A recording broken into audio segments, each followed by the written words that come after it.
জয় শ্রীকৃষ্ণ। আমরা শ্রীমদ্ ভগবদ গীতার ৫৫ অধ্যায় ধারাবাহিকভাবে আলোচনা করছি। আজ শুনব এবং বুঝে নেব তৃতীয় শ্লোকের গভীর তাৎপর্য। প্রথমেই আমরা প্রার্থনা দিয়ে শুরু করছি। বাসুদেবসুতং দেবং কংসচারূরমর্দনম দেবকী পরমানন্দৌ কৃষ্ণৌ বন্দে জগদ্গুরু শ্রীকৃষ্ণৌ বন্দে জগদ্গুরু। জয় শ্রীকৃষ্ণ।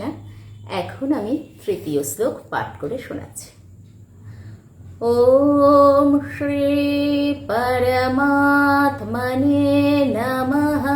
শ্রীমদ্ভগবদ্গীতা অথ পঞ্চদশোऽধ্যায়ः। ন রূপমস্যাহ তথোপলভ্যতে নান্তো ন চাদির্ন চ সম্প্রতিষ্ঠা অশ্বত্থমেनं সুবিরূঢ়মূলम् অসঙ্গশস্ত্রেণ দৃঢ়েণ ছিত্ত্বা।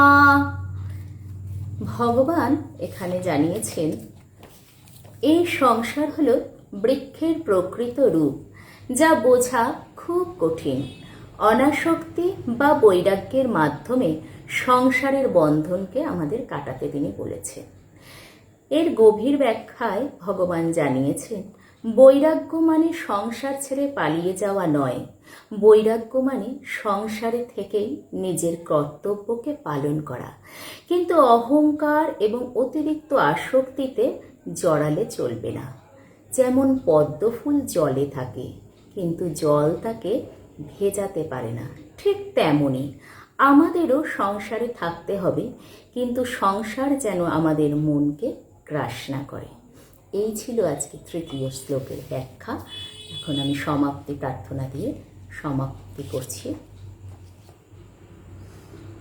যোগেশং সচ্চিদানন্দৌ বাসুদেবৌ ব্রজপ্রিয়ং ধর্ম সংস্থাপকৌ বীরং কৃষ্ণৌ বন্দে জগদ্গুরু শ্রীকৃষ্ণৌ বন্দে জগদ্গুরু।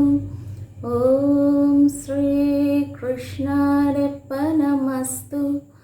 ওম হরি ওম তৎসৎ। জয় শ্রীকৃষ্ণ। আমরা চেষ্টা করব ভগবানের কথা আমাদের নিজেদের জীবনে ধারণ করবার।